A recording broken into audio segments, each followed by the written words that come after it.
स्वतंत्र बौद्धिक पत्र के चैनल में आपका स्वागत है। मैं बढ़िया हूं और आशा करता हूं आप भी बढ़िया होंगे।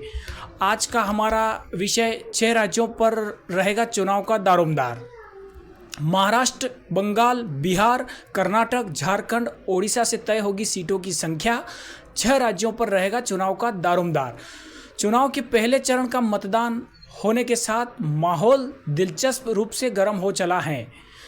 भारत में किसी भी लोकसभा चुनाव, चाहे वह मोदी के उत्कर्ष के बीच क्यों न हुआ हो, का नतीजा विभिन्न राज्यों में हुए मुकाबलों के नतीजे से मिलकर ही बनता है।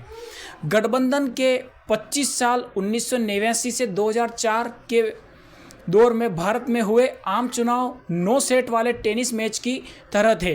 जो खिलाड़ी 5 सेट जीता वह चुनावी ग्रैंड स्लैम जीत ले गया। ये 9 सेट है उत्तर प्रदेश, बिहार, महाराष्ट्र, मध्य प्रदेश, तमिलनाडु, विभाजन से पहले राजस्थान, कर्नाटक और केरल। इनमें कुल 351 लोकसभा सीटों का फैसला होता था।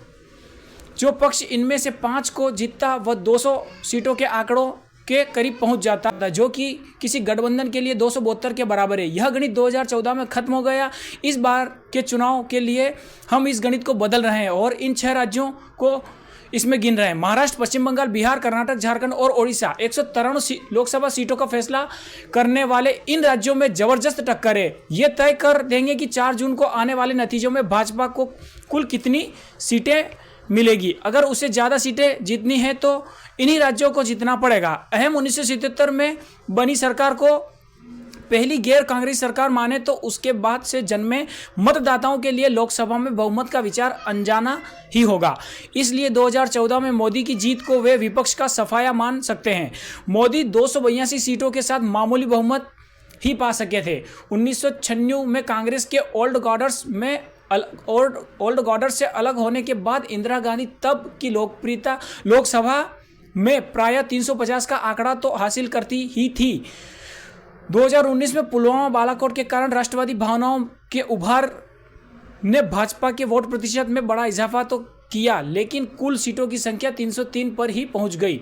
मोदी ने 12 राज्य बिहार, मध्य प्रदेश, कर्नाटक, राजस्थान, गुजरात, महाराष्ट्र, यूपी, छत्तीसगढ़, हरियाणा, असम, उत्तराखंड, हिमाचल की 320 में से 279 सीटें जीती, लेकिन बाकी राज्यों में बड़ी जद्दोजहद के बावजूद वे 25 सीटें ही जीत पाए थे।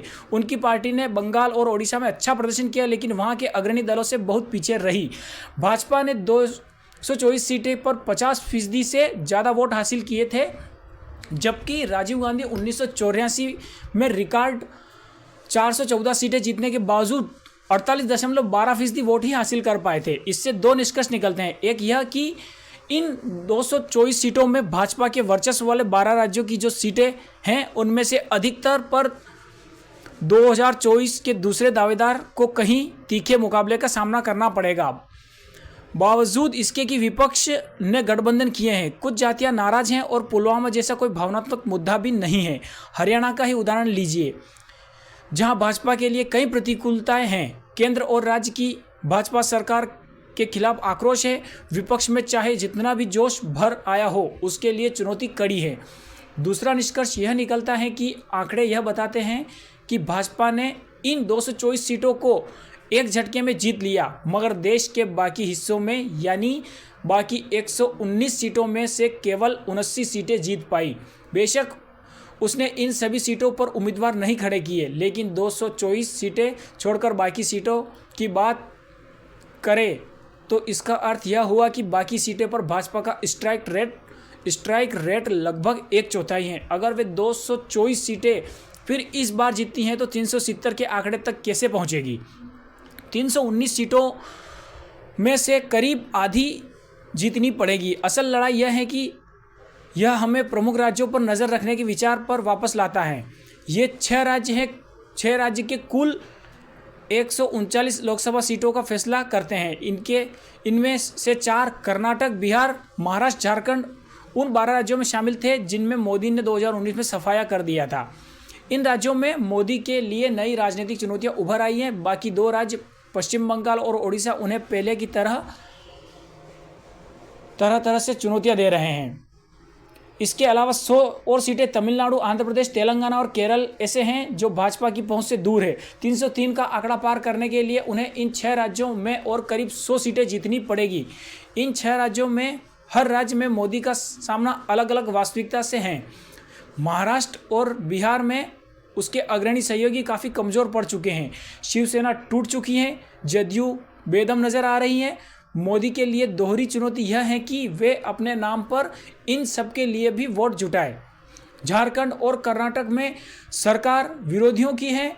ओडिशा में 2019 की तरह दोस्ताना मैच नहीं होने जा रहा है। इस बार राजनीतिक भूगोल के बड़े हिस्से में मुकाबले का नतीजा भले साफ नज़र आ रहा हो, मगर कुछ हिस्सों में संघर्ष 2019 से भी तीखा है। धन्यवाद।